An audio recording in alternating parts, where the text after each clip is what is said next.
sudah berdarah-darah, Pak. Kami sudah hancur-hancuran. Bukan cuma uang, bukan cuma keringat, bukan. Tapi nyawa kami taruhkan untuk perjuangan ini. Tolong jangan sia-siakan perjuangan kami, Pak. Kalau memang lanjutkan perjuangan, lanjutkan sampai titik darah penghabisan. Allahu Akbar. Oke. Waduh. Nah, sekarang kita uji, Omnibus Law itu seharusnya menghasilkan keadilan bagi seluruh Indonesia.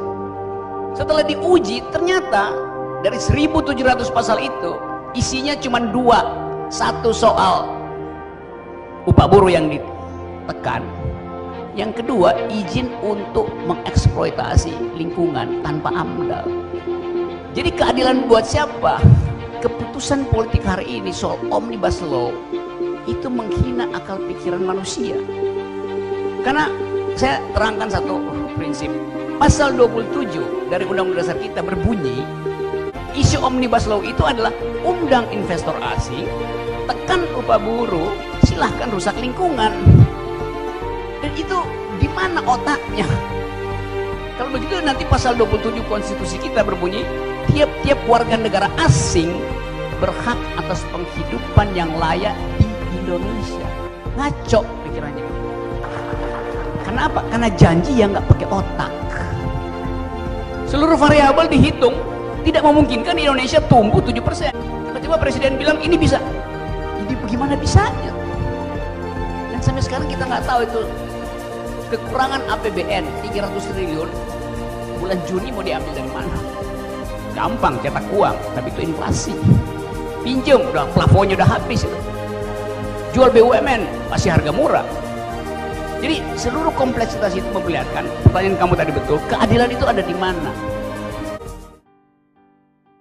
Terima kasih. Selamat pagi. Assalamualaikum warahmatullahi wabarakatuh. Saya selalu gembira kalau bertemu dengan pertanyaan kritis gitu. Dan saya senang saya ada di Makassar. Makassar itu adalah markas akal sehat rakyat. Itu namanya Makassar. Biarkan ada kesibukan memikirkan pemindahan ibu kota ke Kalimantan Timur.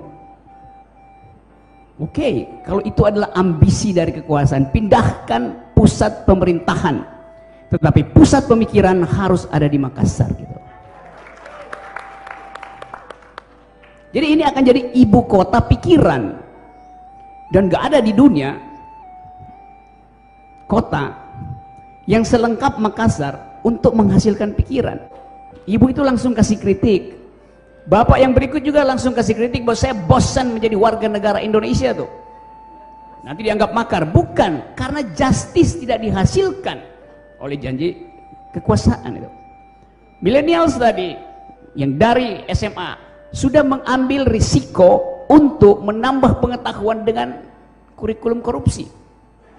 Dan dengan tajam dia katakan bahwa kekuasaan itu terlalu banyak regulasi sehingga kreativitas berhenti itu. Apa kurang lengkapnya pikiran semacam itu di Republik ini? Dan kita sedang ada Omnibus Law yang juga akan mempreteli kewenangan-kewenangan daerah tuh diambil ke pusat, diatur secara sentralistik sehingga hasrat rakyat untuk menerima keadilan di lokalnya ditentukan oleh ambisi yang ada di pusat. Kan itu soalnya. Pak Masri tadi menerangkan tentang fungsi dari orang tetap anggap sampah itu kotor. Memang sampah apa yang kita buang, tapi yang kita buang itu justru harus kita anggap sebagai sesuatu yang akan menghasilkan renewable barang baru. Jadi bukan soal barang bekas, kita mesti jadikan sampah itu bekas barang, bukan barang bekas. Kalau dia barang bekas kita akan nggak pergunakan. Kalau dia bekas barang, dia bisa jadi barang yang lain itu. Tailing misalnya, itu sampah industri. Tapi kalau otak kita ada, dia bisa jadi bahan baku untuk bikin bangunan sederhana, pemadatan jalan, menumbuhkan ekonomi baru di situ. Ini semuanya soal mengolah pikiran. Di situ yang kita sebut sebagai produk akal sehat. Jadi kalau ditanya tadi ibu tadi soal apa artinya reuni akal sehat, hubungannya dengan Makassar terbaik, jelas hubungannya, yaitu bahwa reuni akal sehat Makassar terbaik. Sudah tersedia pesawat penumpang, silahkan naik. pilotnya Pak Andi, pantunya begitu. Yang tersedia pesawatnya namanya akal sehat, dan itu jaminan untuk Makassar terbaik. Karena kita bikin kontras di mana-mana. Seluruh kegiatan politik Indonesia hari ini tuh buntu hanya karena ketakutan terhadap coronavirus, sehingga perusahaan harus bikin antisipasi bahwa prediksi ekonomi dunia 10 tahun ke depan, 10 bulan ke depan, problem ini masih menetap. New York tadi pagi akhirnya menyatakan kota itu dalam keadaan darurat, supaya ada fasilitas kedaruratan yang langsung bisa dilakukan. Udah 3 kota dia, Maryland, negara bagian Maryland 2 hari lalu menyatakan keadaan darurat. New York juga menyebutkan keadaan darurat. Negara bagian California juga keadaan darurat. Washington keadaan darurat. Saya 2 minggu lalu ada di 5 kota itu. Jadi mudah-mudahan saya nggak kena coronavirus di situ.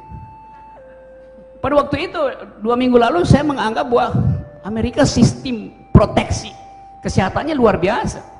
Di Maryland ada pusat penelitian virus.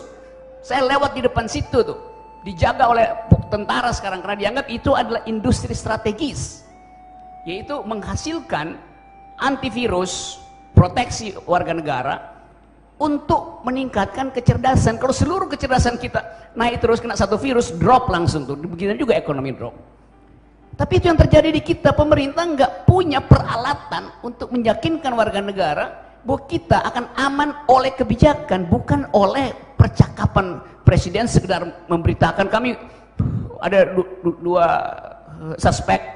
Tapi sampai sekarang kita nggak tahu apa akibatnya kalau di sini ada virus, dan kita nggak tahu mau kemana, puskesmas mana yang akan dirujuk, apa mau dibawa ke Jakarta. Jadi soal-soal semacam itu. Nah, kedaruratan itu hanya bisa diatasi dengan akal yang tidak cepat panik gitu.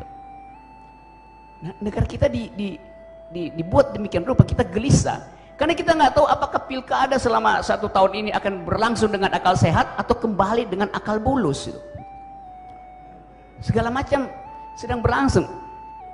Kita ada di sini dalam upaya untuk menghasilkan ulang Indonesia yang bermutu. Karena itu kita ingin betul-betul ada kepemimpinan yang bertindak dengan akal pikiran sehingga dia bisa dinyatakan sebagai leader, bukan dealer. Kebanyakan calon pemimpin kita adalah dalam rangka dealer. Kalau saya tanya misalnya, Anda mau jadi pemimpin demi apa? Saya ingin berbakti pada rakyat, saya ingin melayani rakyat. Ingin melayani rakyat, padahal dia sendiri belum pernah melayani rakyat sebelum punya ambisi jadi pemimpin itu. Kita tagih misalnya, siapa pemimpin Makassar yang pernah berkeringat jualan barang kecil-kecilan, bikin tahu atau goreng kerupuk di pusat ibu kota lama, di sentra apa di emper-emper di sekitar Pantai Losari? Pak Andi pernah? Wah. Jadi soal-soal semacam itu, sesuatu yang sering dianggap sekedar narasi itu. Kami ingin melayani rakyat. Iya, karena Anda ambisi untuk jadi kekuasaan, maka Anda janjikan melayani rakyat. Bukan karena dia pernah melayani rakyat. Dia tahu bau keringat rakyat. Dan itu orang yang mesti datang dari pengalaman konkret. Tidak sekedar dilemparkan karena kekayaan, karena dinasti, karena afiliasi politik. Itu belakangan sebagai tambahan variabel untuk kepemimpinan. Tapi yang otentik pada rakyat adalah, pada pemimpin adalah keinginan untuk melayani karena tahu apa yang dibutuhkan. Itu soalnya kan. Jadi bukan berebut, anggota DPR kita masuk DPR untuk nambah gaji, berebut banggar gitu. Di Finlandia anggota DPR itu gajinya 14 juta rupiah. Itu di Finlandia. Dia tidak dikasih rumah, disuruh tinggal di apartemen negara, dan cuman dia yang boleh tinggal di situ, keluarganya pun nggak boleh di situ. Dia nggak boleh terima tamu keluarga di situ menginap, nggak bisa. Dikasih mobil enggak, disuruh naik kereta kota tuh. Dan dia nggak komplain karena dia tahu bahwa menjadi anggota DPR memang disiksa oleh keadaan ekonomi. Karena itu dia mau hasilkan pikiran supaya regulasinya yang dia hasilkan bisa meng-create pekerjaan baru, kehidupan baru, Sehingga dia jamin bahwa nggak ada seorang warga negara di Finlandia yang punya pikiran untuk pindah ke Indonesia gitu. Karena jaminan itu. Jadi ini yang nggak ada di dalam pembicaraan politik kita hari-hari ini. Nah, saya ingin di tempat ini, saya ada ini teman saya Pak Andi, selalu telepon saya, bertukar pikiran tentang apa yang bisa dihasilkan dari jalan pikiran. Nah, pemimpin yang nggak punya jalan pikiran, dia punya ambisi aja. Ambisi itu adalah bagian yang paling berbahaya dalam politik, itu ambisi tanpa pikiran. Karena kita nggak mungkin menghasilkan sesuatu tanpa kita tahu ujung pangkalnya kemana itu. Dia nggak tahu apa yang disebut hak warga negara. Dia cuma tahu NKRI harga mati. Itu aja slogannya. Padahal NKRI pasti mati kalau nggak ada kebijakan tentang kontra virus. Seluruh dunia panik dengan pariwisata. Pemimpin kita ngundang pariwisata ke sini. Bagaimana otaknya itu? Jadi bukan kita ingin menghina, tapi kita ingin kasih kritik supaya pemimpin tertinggi menjadi contoh pemimpin di bawahnya tuh. Sekarang terbalik kan? Jadi teman-teman semua, saya mengerti ada suasana kegelisahan di Republik ini karena ketidakpastian ekonomi. Bulan Juni nanti akan ada perhitungan baru perusahaan yang sedang melakukan konsolidasi dan dia nggak tahu dolarnya berapa waktu itu. Kalau dolarnya udah tahu 15.000 ya perusahaan dengan mudah bikin antisipasi, ya dia pasang aja dolar 17.000 aman dia. Tapi kalau dolarnya volatilitasnya tinggi sekali, dia nggak bisa bikin perencanaan. Tiba-tiba rendah, tiba-tiba turun, bagaimana bikin perencanaan? Dan nggak ada pemimpin yang bisa kasih sinyal bahwa ekonomi Indonesia di semester ini bisa bertahan minimal oleh konsumsi. Yang biasanya kita terima bahwa ekonomi bertahan dan bertumbuh karena konsumsi mak-mak itu, bukan karena kebijakan pemerintah. Kalau mak-mak pergi ke pasar, naik ojek, beli tempe, tempenya digoreng, jual jalanan, ekonomi udah tumbuh 4% tuh, 5%. Tanpa intervensi pemerintah. Jadi pemerintah nggak mungkin bilang kami berhasil 5%. Itu bukan hasil pemerintah, itu hasil dari daya tahan ekonomi rakyat. Nggak ada urusan dengan kebijakan itu. Kalau 7%, 8% itu berarti ada intervensi pemerintah dalam kebijakan. Tapi keputusan politik hari ini soal Omnibus Law itu menghina akal pikiran manusia. Karena saya terangkan satu prinsip. Pasal 27 dari Undang-Undang Dasar kita berbunyi, tiap-tiap warga negara berhak atas pekerjaan dan penghidupan yang layak bagi kemanusiaan. Isu Omnibus Law itu adalah undang investor asing, tekan upah buruh, silahkan rusak lingkungan. Dan itu di mana otaknya? Kalau begitu nanti pasal 27 konstitusi kita berbunyi, tiap-tiap warga negara asing berhak atas penghidupan yang layak di Indonesia. Ngaco pikirannya kan. Tapi nggak ada forum untuk membahas itu. Efeknya pasti sampai ke Makassar, sampai ke daerah-daerah lain. Jadi kalau disebut Makassar terbaik, ada Makassar yang dipimpin oleh orang yang mampu melihat problem rakyat dan hubungannya dengan regulasi yang sedang dibuat di Jakarta. Itu yang ingin diindahkan di sini. Kalau kita persoalan misalnya jalan tol yang cuman jalan tol lewat di atas pemukiman Makassar, bukan menghasilkan nilai tambah pada penduduk di sekitar situ yang biasanya kalau jalan biasa supir truknya masih mampir dari Maros ke bandara, dia mampir 15 menit ngopi, ekonominya tumbuh di situ. Kalau dia langsung bawa barang dan nggak tahu barang itu komoditasnya isinya apa, maka orang yang tadinya punya warung akhirnya dia bangga karena ada jalan tol, karena dia cuma bisa lihat ke atas tuh ada jalan tol, ada lalu lintas barang, tapi tidak menghasilkan tetesan ekonomi di dalam kehidupan rakyat. Jadi apalagi soal lingkungan, semua orang sekarang bicara tentang environmental ethics, tetapi nggak ada di Jakarta orang berpikir tentang keamanan lingkungan. Kita nggak mungkin lepas dari industri ekstraktif, walaupun satu waktu itu akan habis. Tapi mesti dipikirkan menghasilkan ulang limbah itu diolah dengan fasilitas kebersihan lingkungan, dengan AMDAL. Nah, sekarang AMDALnya ditinggalkan. Jadi Indonesia akan kembali jadi tempat sampah industri dari negara-negara besar di sekitar kita. Karena orang nggak perlu AMDAL. Enak betul kan? Buang sampah aja. Kalau sampah mama itu ya oke, sampah organik. Nah, karena itu saya senang alumni UGM ambil inisiatif bikin pertemuan semacam ini.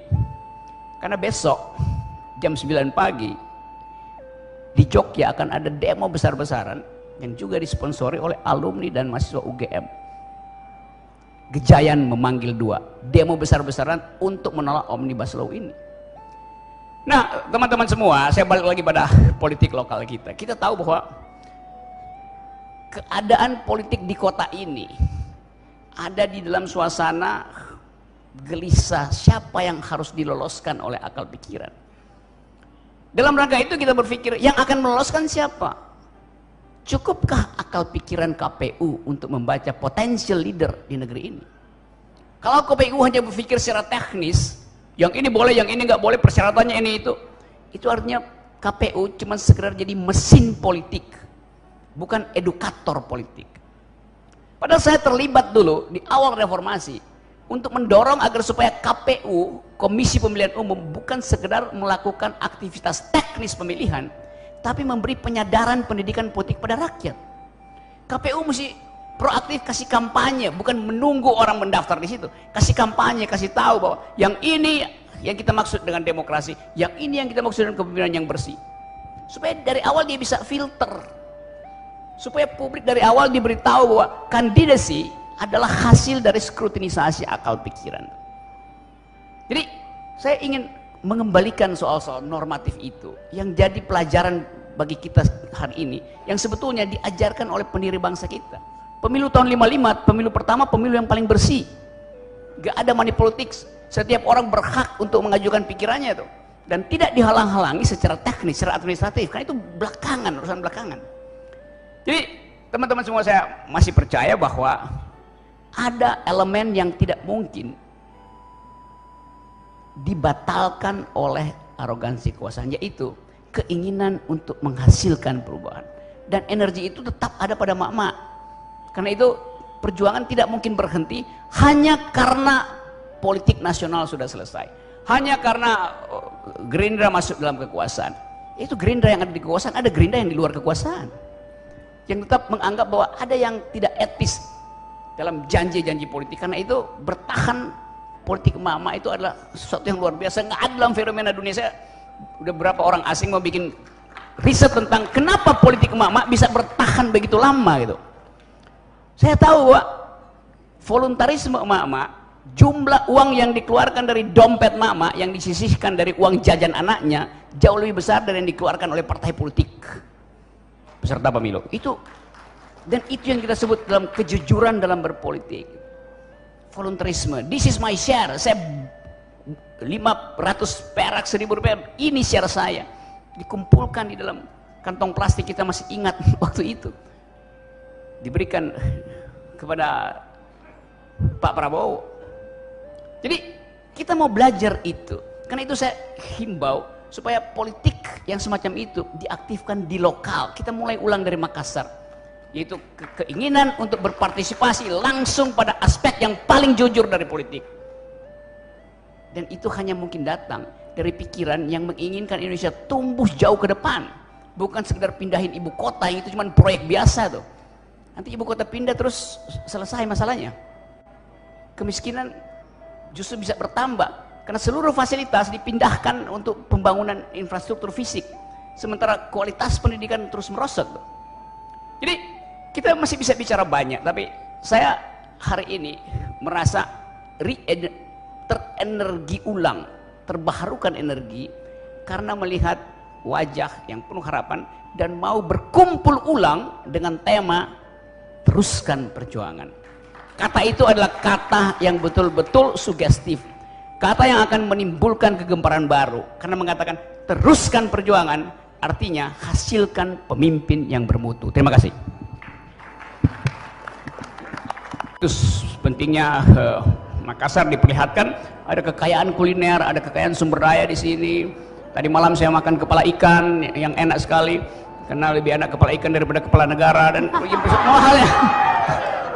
semua hal yang membahagiakan saya ada di sini. Nah, sekarang kita mengkonsumsi pikiran, kita saling mengkonsumsi pikiran. Itu yang namanya bertukar pikiran untuk Makassar yang terbaik. Kata pribumi dulu itu adalah kata yang dihadapkan dengan diskursus kolonial. Jadi itu kata pemberontakan sebetulnya pribumi itu. Nah, kita mau isi kata itu dengan konsep hari ini. Apa artinya menjadi pribumi? Yaitu menghasilkan keadilan. Karena kalau kita bergaul di tingkat dunia, kita nggak bicara soal pribumi apa nggak pribumi, tapi tadi berwatak dan berakal atau tidak. Presiden kita pribumi, berwatak nggak, berakal nggak?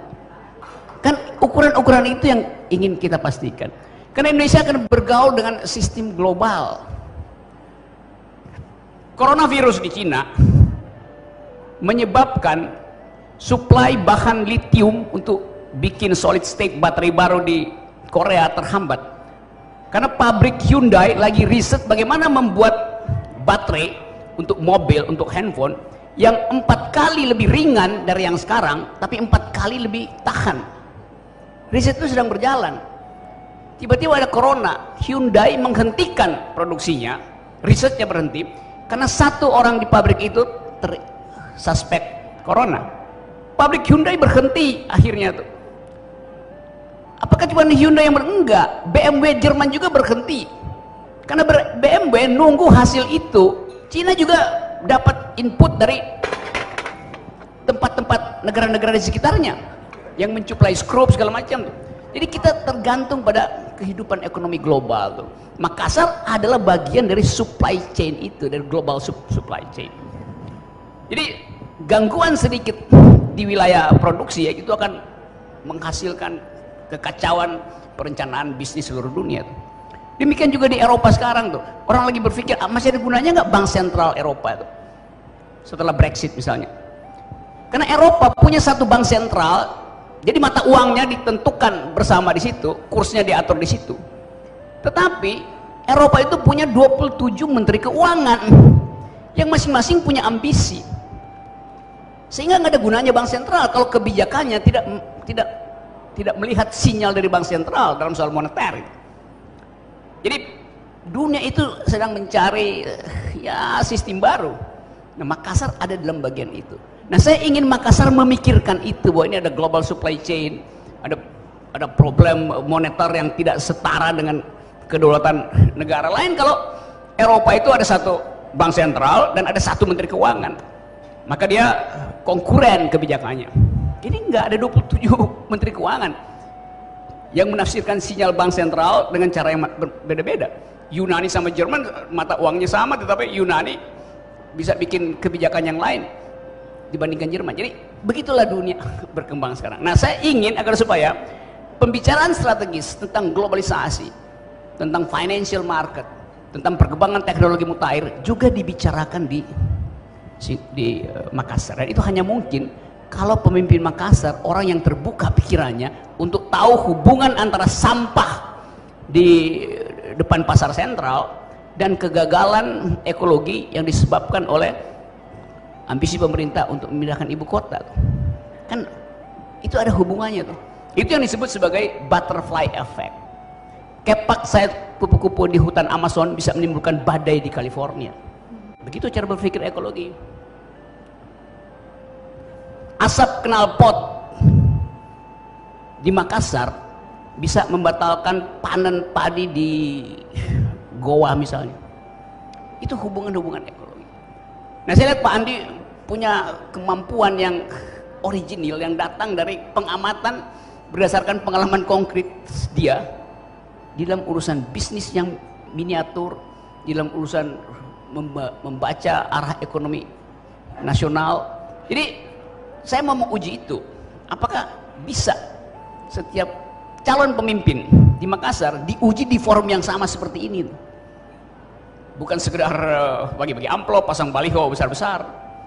Jadi kita ingin agar supaya Makassar tumbuh dengan pikiran yang besar, bukan dengan baliho yang besar. Oke. Tadi saya nggak menduga bahwa ada mahasiswa yang dengan lantang menguji pikiran narasumber gitu. Hanya ada di forum-forum semacam ini nih, dan khusus di kota ini. Jadi saya nggak kehilangan kepercayaan bahwa pertumbuhan akal sehat Makassar itu jauh di atas pertumbuhan ekonomi yang diproyeksikan oleh Yang udah meroket begitu itu. Sehingga dia bisa menemukan gangguan logik. Bahwa kita somasi dulu baru proposal itu. Itu yang namanya perjuangan, attacking the impossible itu. Politics is the art of attacking the impossible. Bukan seni tentang yang mungkin, tapi seni untuk menantang yang tidak mungkin. Itu soalnya tuh. Dan itu datang dari kejujuran berpikir. Nah, dalam rangka itu kita mulai seolah-olah menganggap bahwa politik udah selesai. Lalu saya digugat lagi tadi ya. Posisi Anda di mana gitu? Ya. Dari awal saya bukan pemuji kekuasaan, saya penguji. Saya berteman dengan Pak Andi Budi bukan untuk memuji dia, untuk menguji pikirannya. Apalagi kalau Pak Andi meniatkan dengan semangat pembaruan untuk memimpin Makassar, maka saya mesti uji, bukan memuji itu. Dan Anda sekarang menguji dia juga kan? Beliau diuji dan ujian itu sunatullah. Ujian itu setiap hari kita diuji. Kita bisa jawab dengan doa, tapi dalam politik kita mesti jawab dengan policy. Harus dijawab dengan policy itu. Kebijakan Anda apa itu?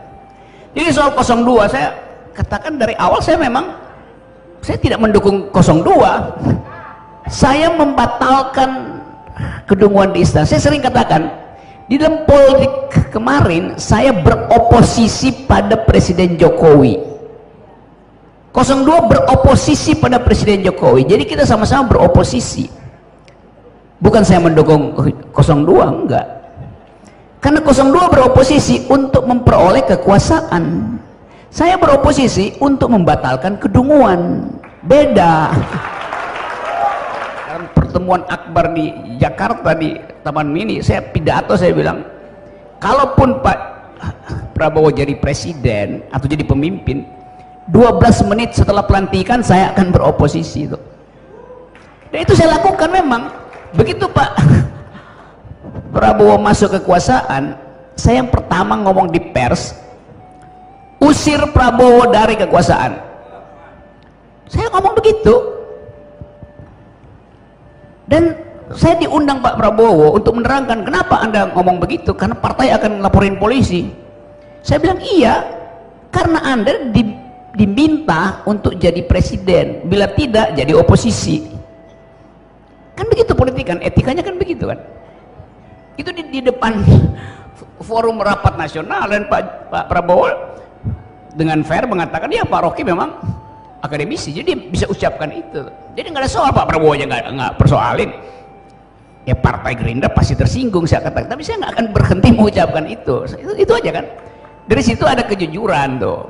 Tapi saya tetap berteman dengan Pak Prabowo, ada diskusi saya datang. Tapi diskusi bukan di kantornya, pasti kan kalau di kantornya nanti wartawan bilang cari jabatan apa enggak.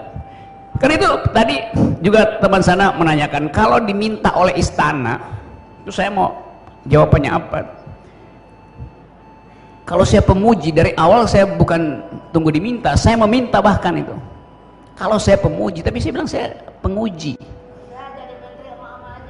Iya, saya nggak mau jadi menteri mama, saya mau jadi menantu mama. Waduh, langsung yang sorakin banyak kan?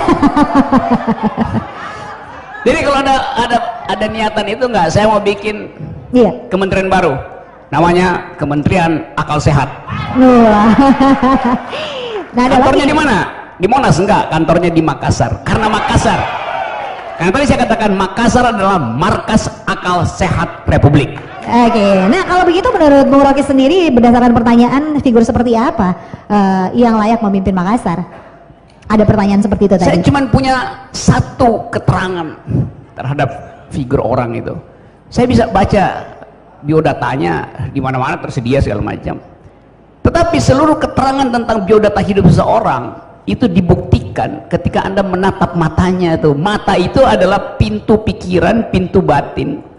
Karena itu psikologi mata itu langsung terasa, wah ini tukang tipu. Kelihatan ya? Iya. kalau Anda terlatih, Anda bisa tahu dua kalimat yang dia ucapkan bisa bertentangan, lalu dimanipulasi dengan tatapan mata tuh. Dan itu pasti nggak bakal layani itu.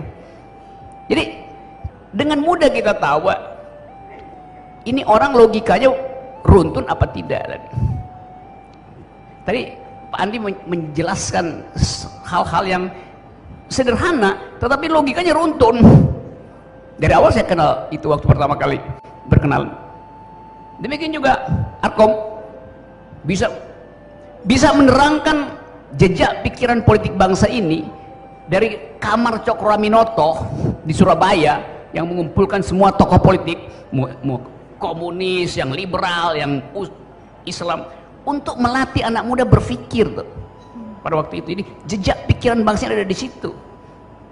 Dua anak muda Indonesia Timur, Sairang tadi perempuan, Mengisidi pria, dengan tajam tidak pernah berkedip menatap mata kolonial yang bahkan di depannya ada todongan senjata. Jadi ada kejujuran dalam tatapan mata orang gitu. Saya nggak melihat ada tatapan mata jujur dari seorang yang ada di Monas hari ini. Karena kepalanya geleng-geleng terus.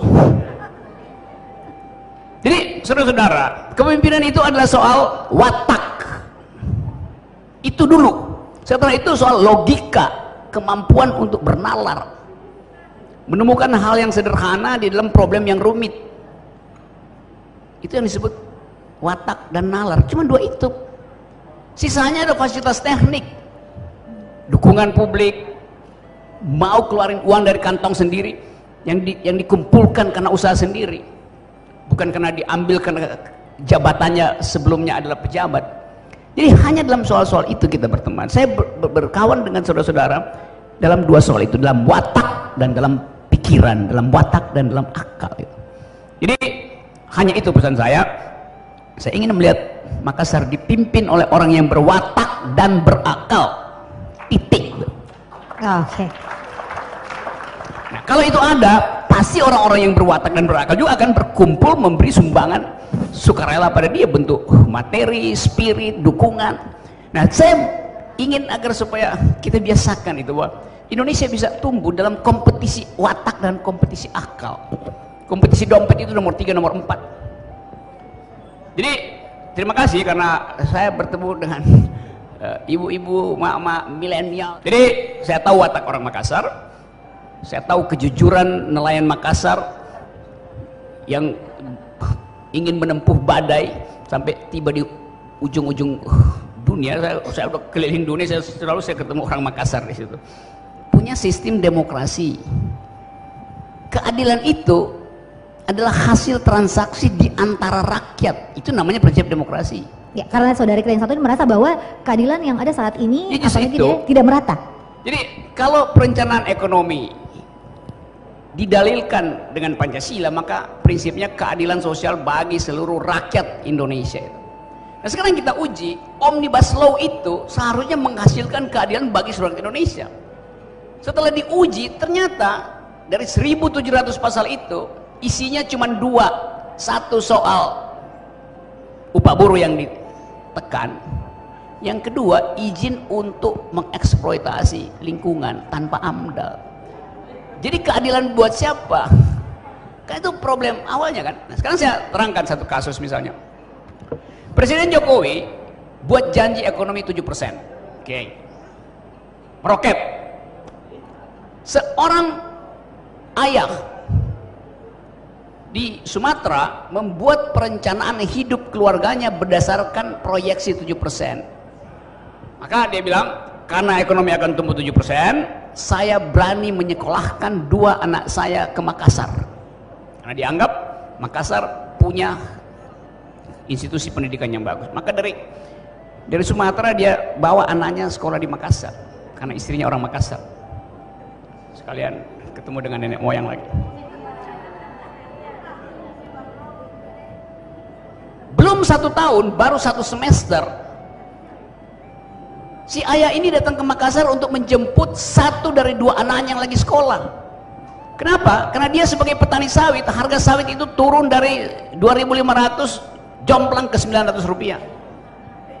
terpaksa dia mesti bawa pulang anaknya ke Palembang lagi, karena dia biaya anak itu dengan asumsi harga sawit konstan, ekonomi tumbuh 7%.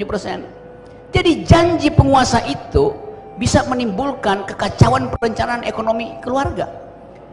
Bukan cuma itu, Anda bayangkan misalnya si anak ini yang sekolah di Makassar tiba-tiba dipanggil pulang sama bapaknya, dijemput, dia mesti bilang apa pada teman kosnya? Teman kosnya tanya, kamu berhenti sekolah, narkoba, IP kurang, DO, padahal harga sawitnya yang turun, yang disebabkan karena pemerintah tidak bisa menjamin ekonomi tumbuh 7%. Jadi malunya dua kali, bapaknya malu karena mesti bawa pulang anaknya, nanti tetangganya juga di Palembang akan tanya, kenapa pulang? Apa dia bodoh sehingga harus pulang? Bukan cuma itu, saya bayangkan malam sebelum bapak itu terbang ke Makassar, dia cekcok sama istrinya di meja makan yang sederhana, karena mesti memastikan siapa yang mesti dibawa pulang, anak pertama apa anak kedua. Jadi Anda bayangkan, janji keadilan pemerintah bisa memberantakkan psikologi dan sosiologi keluarga. Itu problemnya. Kenapa? Karena janji yang nggak pakai otak. Seluruh variabel dihitung, tidak memungkinkan Indonesia tumbuh 7%, tapi dipaksakan tumbuh. Apa akibatnya? Menteri Keuangan sakit perut. Karena Menteri Keuangan ditrain, Sri Mulyani ditrain dalam pikiran rasional. Tiba-tiba Presiden bilang ini bisa. Jadi bagaimana bisanya? Dan sampai sekarang kita nggak tahu itu kekurangan APBN 300 triliun bulan Juni mau diambil dari mana? Gampang cetak uang, tapi itu inflasi. Pinjam, udah plafonnya udah habis itu. Jual BUMN pasti harga murah. Jadi seluruh kompleksitas itu memperlihatkan, pertanyaan kamu tadi betul, keadilan itu ada di mana? Keadilan adalah hak rakyat. Keadilan dibatalkan karena kekuasaan yang dungu.